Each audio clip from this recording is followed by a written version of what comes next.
After my twin was beaten, for a year, he asked me to take his place. I gathered the evidence, exposed his abusers, and watched their world collapse. My identical twin brother arrived at my flat last year, looking like he had been through a battle zone. It turned out that his wife's brothers had been using him as a punching bag for almost 10 months. He requested me to trade places with him so he could get away and heal. I accepted and spent 6 weeks living his nightmare and capturing everything. Then I invited those folks to dinner and watched as their world burned. Here's how things went down. I'm James, 34, and I work as a civil engineer at a construction company in Seattle. I have a decent job, own my condo, drive a reliable truck, and live a quite simple life. My twin brother Luke and I are identical. We have the same height, build and facial features, down to a little scar over our left forehead from a childhood bike accident.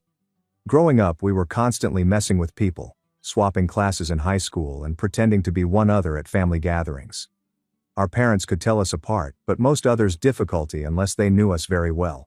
We remained friends throughout college and adulthood, even though our career paths varied. Luke moved into marketing. He met his wife Emily at a corporate event roughly 4 years ago.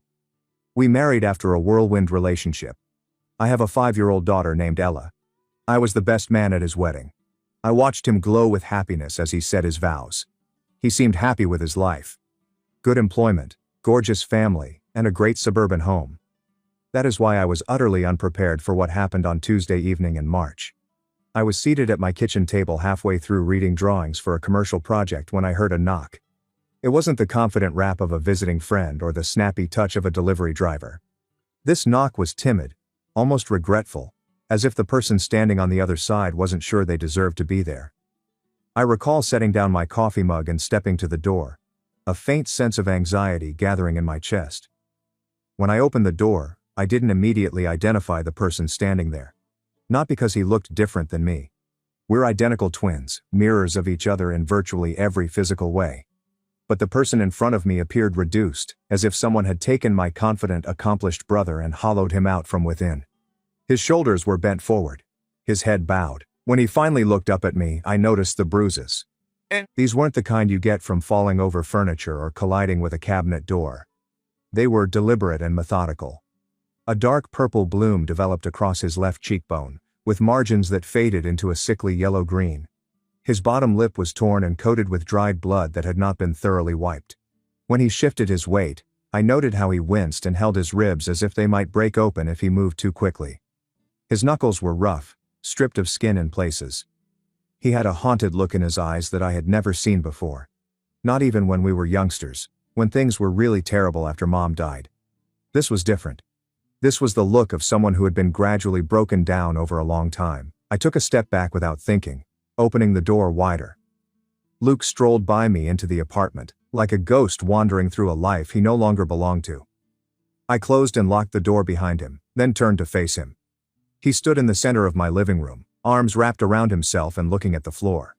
The stillness stretched out, oppressive and crushing, until I was finally able to whisper his name. He flinched at the sound. That brief reaction, so unlike the confident, charming brother I'd known my entire life, drove a cold rush of anxiety through me. What happened? My voice came out rougher than I wanted, piercing with stress and a hint of wrath. He did not respond right away. Instead, he slumped down onto the edge of my couch, moving slowly as if every part of him pained. He put his elbows on his knees and let his head hang forward, hands clutched so tightly that his knuckles turned white. When he finally spoke, his voice was just above a whisper, broken and wounded, and it made my chest ache. "It's Emily's brothers," he explained simply, "Ryan and Daniel." My stomach sank. I faintly recall them as loud, dominating men who dominated every family meeting, shouted over everyone, and acted as if they owned the place they occupied. Ryan was the older one, at 35, and worked in construction management. Daniel was younger, around 30, and worked in sales. Both of them exuded the aggressive assurance that comes from never being properly challenged. I had always assumed they were the type of people you tolerated because you had to, not because you wanted to. But this was something else entirely. Over the following 2 hours, Luke told me everything. His voice cracked and his hands shook as he recounted the events of the previous year. "It started small," he said. "A nudge here, a harsh comment there, usually disguised as physical play between men and disregarded as brotherly fun. They made fun of him at family dinners. insulted his work and marketing, and referred to him as wimpy, weak, and not macho enough for their sister. Emily would occasionally laugh along, or worse, say nothing at all and simply look away as they tore him apart piece by piece. Luke felt he could handle it. He assumed if he kept his head down, stayed quiet, and proven himself, they'd finally leave him alone. But things grew worse. They began arriving at the house unannounced, barging in as if they owned the place, stealing food from the fridge, changing the channels on the television, and making it apparent that Luke had no voice in his own home. When Emily wasn't around, they'd keep an eye on him, testing his limits and pushing him harder. Ryan threw Luke into a wall around 7 months ago after politely asking them to leave since Ella was attempting to sleep upstairs. Luke tried to stand his ground and set some basic boundaries. That's when the first serious beating occurred. They confronted him in the garage one Saturday afternoon, telling him he was embarrassing the family and that he needed to learn his place. Daniel held him while Ryan punched him methodically and coldly, as if he were teaching him a lesson rather than losing his cool. They urged him not to tell anyone, particularly Emily. They claimed no one would trust him anyway, and if he tried to cause a problem, they'd make certain he lost everything: his marriage, daughter, and reputation. They'd describe him as erratic, violent, and a liar. Luke felt they could do it because they were Emily's brothers, and the family had always rallied around them. He'd seen Emily's parents, John and Linda, adore Ryan and Daniel, as if they couldn't do anything wrong. So he remained mute. Despite the injuries, threats, and humiliation, he struggled to survive. The beatings became increasingly regular.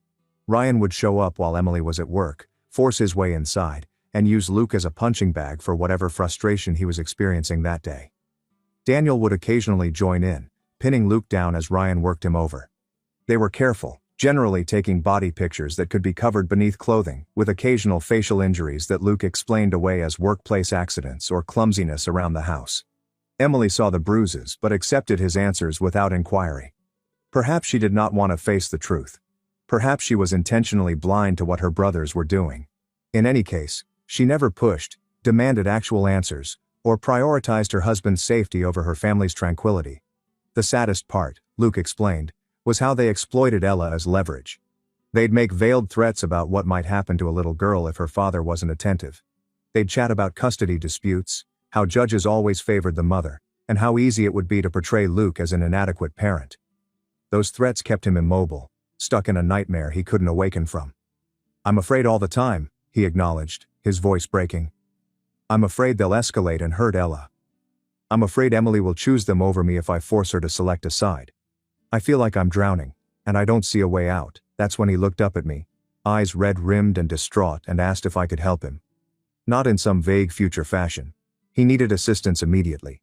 He stated he wanted to vanish for a while to regroup, breathe, and decide what to do next. But he couldn't simply leave. Ryan and Daniel would go after him, or worse, they would vent their wrath on Ella. He needed someone to take his position. Just for a brief while, just enough to buy him some time.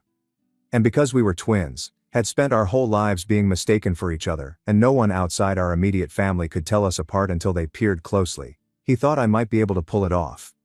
He was asking me to become him, to enter his life, wear his face and endure everything he'd been through while he hid somewhere secure and tried to heal. I should have said no. A sensible individual would have. The plan was absurd, risky, and legally problematic at best, but I refused to say no.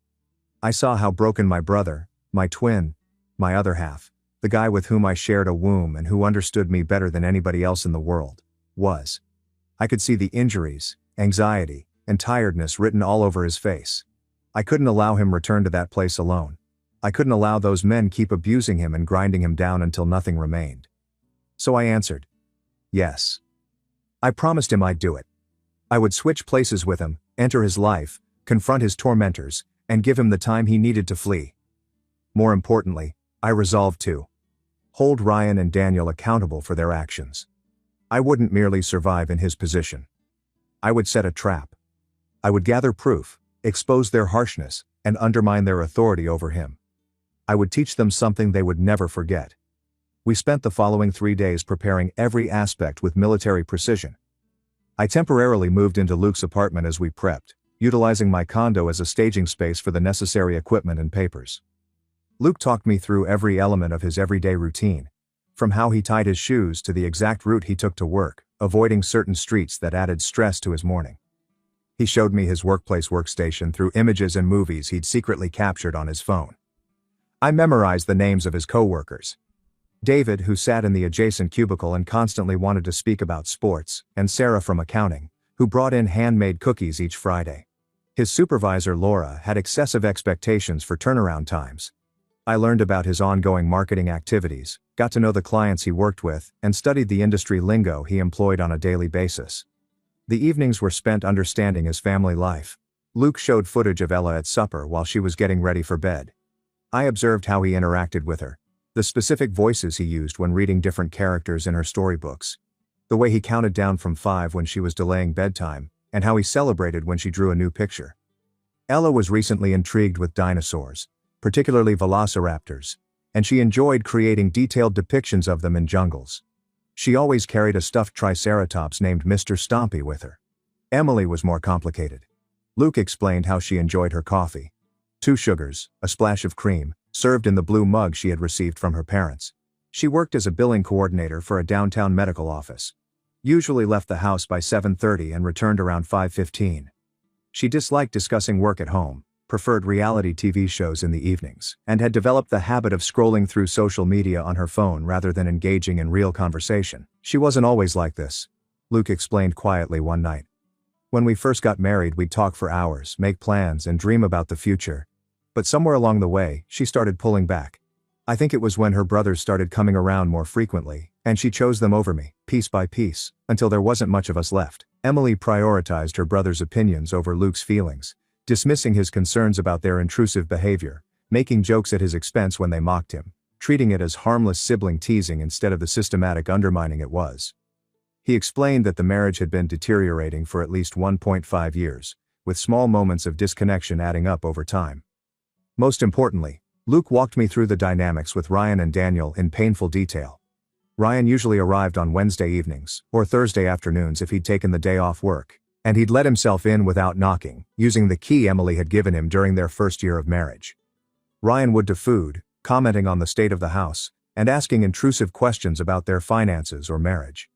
The physical intimidation would begin subtly, with Ryan standing too close to Luke, backing him into corners during conversation, and touching him aggressively disguised as friendly pats on the shoulder that were actually just hard enough to hurt. Immediately established dominance by helping himself. If Emily wasn't home, Ryan would lash out at Luke, shoving him against walls, grabbing his shirt collar, and getting right in his face, all while making threats about what would happen if he ever complained to Emily about their visits. Daniel, on the other hand, took a more measured approach. Daniel would show up on weekends, usually Saturday mornings when Emily took Ella to her parents' house for a few hours. He'd bring takeout, act friendly at first, then gradually shift into interrogation mode, asking about Luke's job performance, salary, retirement plans, and adequacy as a husband and father. Each question was designed to undermine and diminish. Daniel's the one who first threatened Ella, Luke told me, his voice shaking with the memory. He said it casually, as if he were commenting on the weather, just mentioning how easy it would be for a child to have an accident, how tragic it would be if something happened to her because her father couldn't protect her properly. He smiled as he said it. James smiled, as if he enjoyed watching me realize how powerless I was. Both brothers had keys, both felt entitled to show up whenever they wanted, and both had made it clear that if Luke ever told Emily the full extent of what was going on, he would lose everything. They'd already talked about their strategy, how they'd claim Luke was mentally unstable, how they'd present his inevitable defensive injuries as evidence he was violent, and how they'd paint themselves as concerned brothers trying to protect their sister from an abusive husband. It was a calculated campaign of terror, and they'd been getting away with it because Luke was paralyzed by fear of losing Ella, and no one in Emily's family would believe him over her brothers. I set up. I bought a small audio recorder that looked like a pen and kept it in my shirt pocket whenever I was at home. The devices were designed to look like everyday objects, such as a clock on the mantle, a phone charger on the kitchen counter, and a smoke detector in the hallway, and they all recorded continuously to cloud storage that only I had access to. The bruises Luke already had, his account of previous incidents, and copies of medical records from an ER visit where he claimed to have fallen downstairs. On the 4th day we made the switch. Luke cut his hair to match the slightly longer style I'd been wearing, and we swapped clothes, wallets, phones, and keys.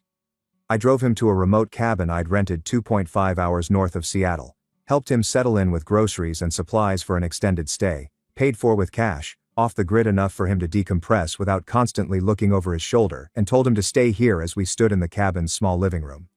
I'll handle Ryan and Daniel. I'll document everything they do, and when I have enough evidence, we'll legally destroy them. Luke looked at me with an expression I couldn't quite read. Gratitude mixed with guilt, mixed with something like hope. I don't know how to thank you for this. You don't need to thank me because you're my brother. I drove back to Seattle that afternoon and moved into Luke's house. Emily was at work, Ella was at daycare, and I walked through the rooms, familiarizing myself with the space, the layout, and the small details that would help me sell the illusion. There were family photos on the walls, and Ella's artwork was magnetized to the refrigerator. Emily's reading glasses were on the coffee table, and I was in the kitchen preparing spaghetti with meat sauce, one of Luke's standard weeknight meals.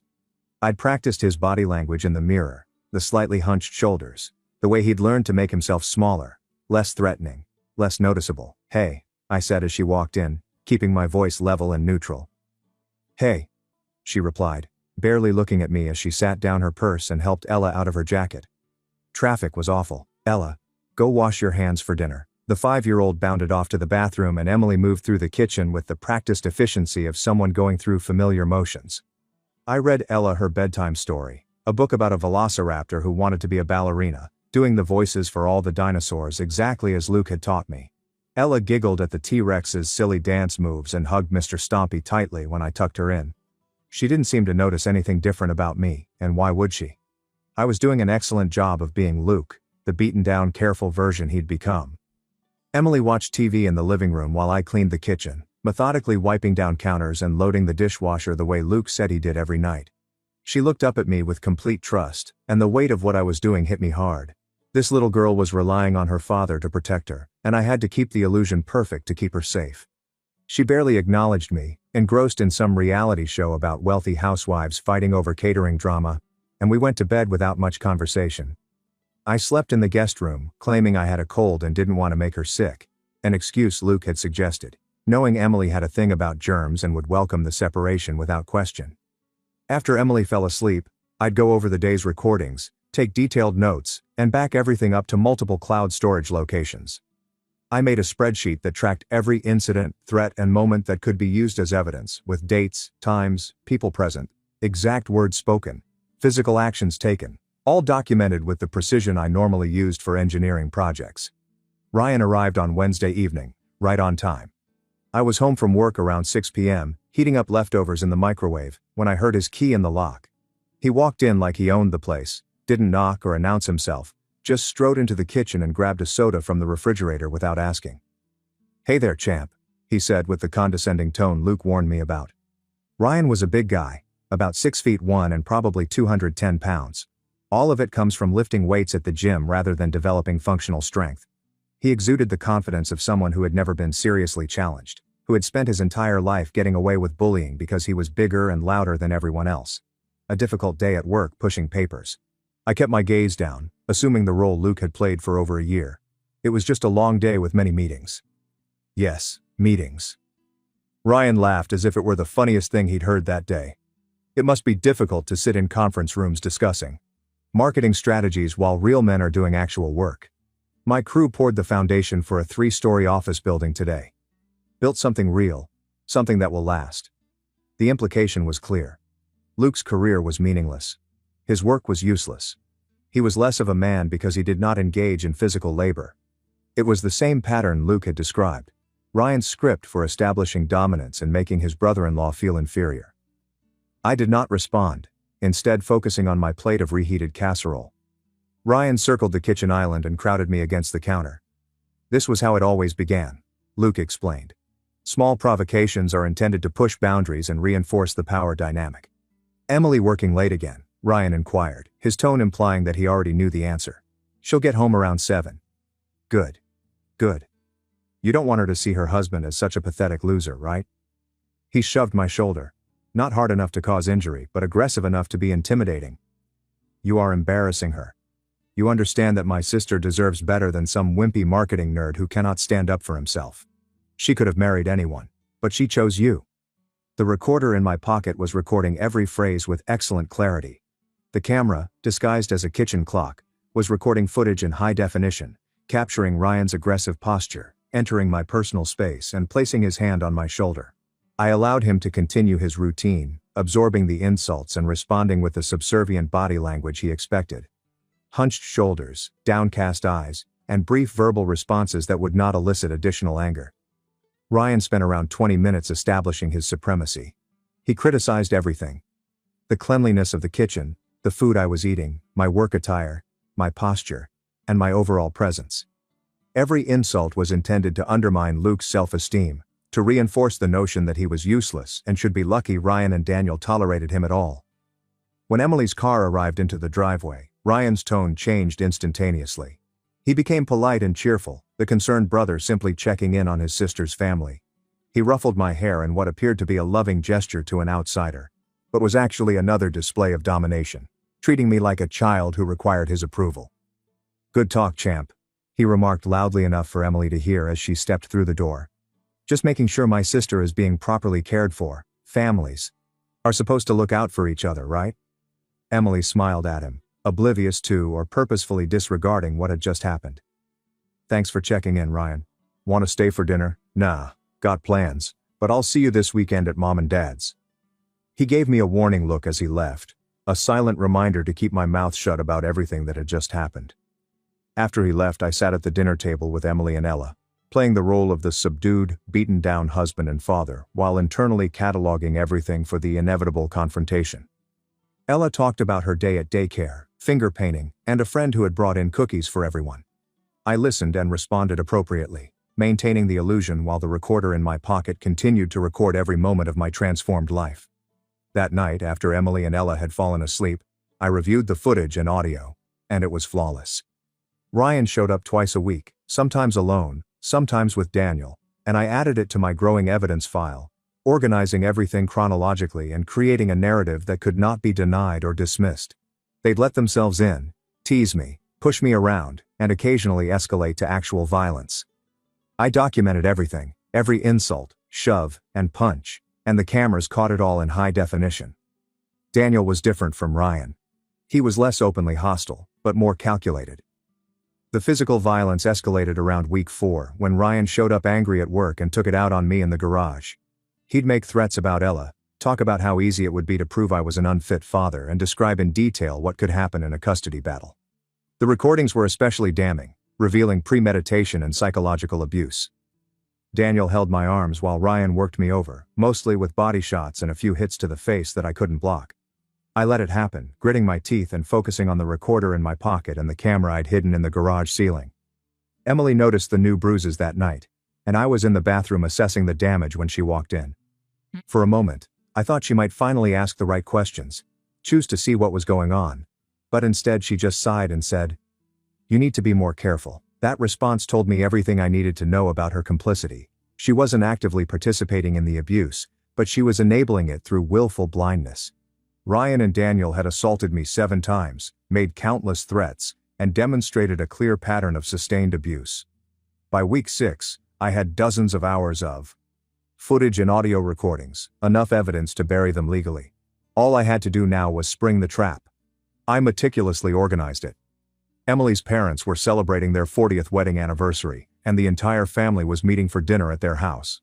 It was the ideal opportunity, everyone in one place, no way for Ryan and Daniel to avoid the confrontation, and maximum exposure for their misdeeds. During our nightly phone check-in, I told Luke about my plan.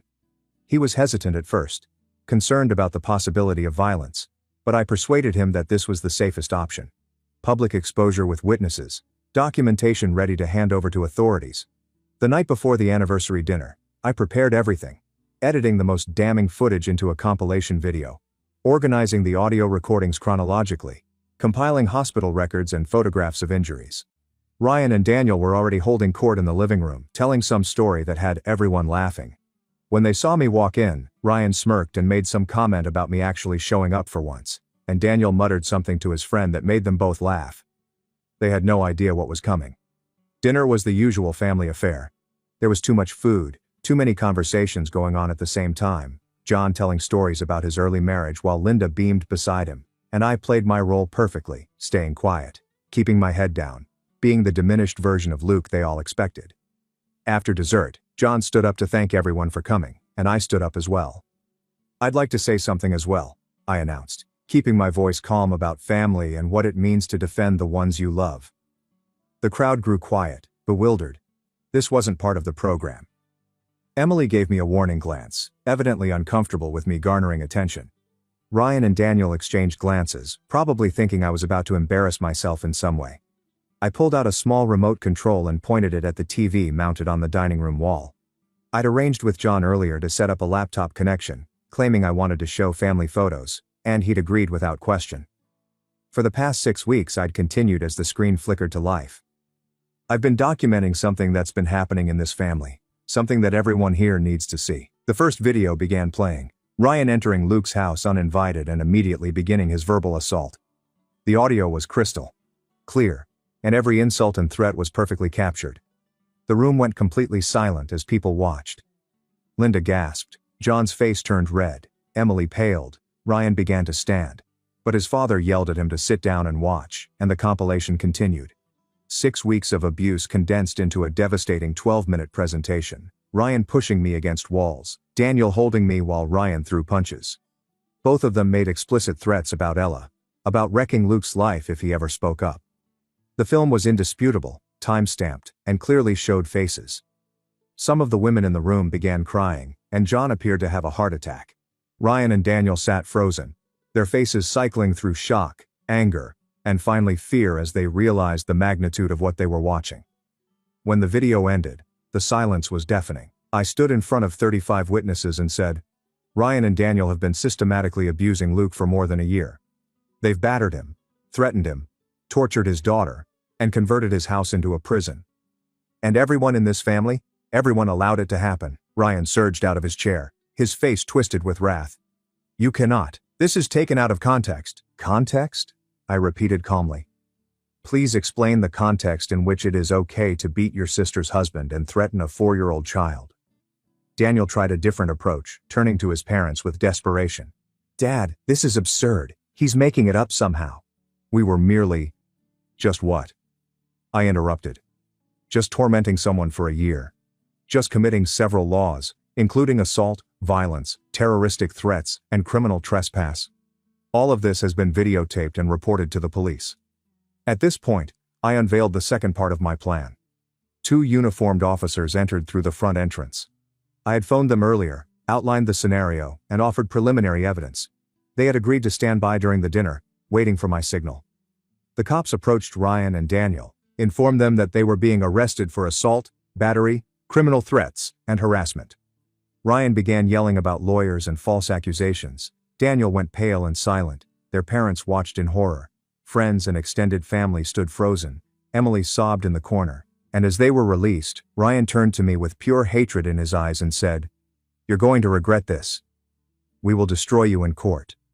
We will take everything." I looked at him calmly and said, "You've attempted to destroy someone for over a year. You attempted to break him to make him feel powerless and worthless, but I'm no longer your victim." Ryan's face went blank with astonishment as he heard that final comment. But before he could understand it, the officers dragged him to the door. Both brothers were thrown into cop cars and driven away, and the house became much quieter, with only the subtle sound of Linda crying and others shifting uncomfortably. I turned to the remaining guests. "I believe it is time for everyone to leave. If anyone wants copies of the proof to help them grasp what has happened, I can send them. Otherwise, please go." Most people couldn't leave fast enough, offering awkward condolences or apologies or just fleeing in shock. Linda approached me before she left, tears streaming down her face. "I'm so sorry," she said, voice breaking. "I didn't know. I had no idea they were doing this." I glanced at her and saw genuine terror in her eyes. "Maybe you didn't realize the extent of it," I said. "But there were signs. There were times when you could have asked inquiries. You may have puzzled why your son-in-law appeared to be increasingly terrified and beaten down. The signs were there. Everyone decided not to see them." She nodded, crying more, and walked away with John, who had yet to speak. Emily sat on the couch, her face blotchy from crying, and looked up at me with something resembling fury. "How could you do this to my family?" she inquired, her voice quivering. "We're going to lose everything because of you," I sat across from her, suddenly fatigued as the adrenaline that had kept me going began to wear off. Emily, your brothers have been hitting your husband for over a year. They terrified your daughter. They transformed your house into a haven of dread and violence, and you allowed them. You made things easier for them. You prioritized their approval over your family's safety. This did not happen because of me. This happened as a result of choices you and your brothers made repeatedly. She shook her head, still in denial. But they were just being protective, making sure you were treating me well. I let out a bitter laugh. Protecting you from what? From a husband who adored you and wished to create a life with you. Emily, they weren't defending you. They were controlling you and abusing him, and you let them because it was easier than standing up to them. I stood up and told her that divorce papers would be filed within a week, that Luke would be seeking sole custody of Ella, and that she should hire a lawyer. She looked at me in confusion, about to ask something, when I decided to tell her the truth. I'm not your spouse, I clarified. I'm his twin brother, James. Luke came to me 6 weeks ago, bruised, afraid, and broken. He urged me to trade places with him so he could escape and heal. So I came into his life and took his position. I've been living here, absorbing the abuse he was taking, documenting everything, and constructing a case to destroy the men who were destroying him. I watched her face cycle between uncertainty, disbelief, shock, and eventually comprehension. You are his brother. This whole time, everything you've been doing to Luke for the past 6 weeks, you've been doing to me, I said. Every blow, every insult, every moment of cruelty, I took it for him, and I videotaped it all.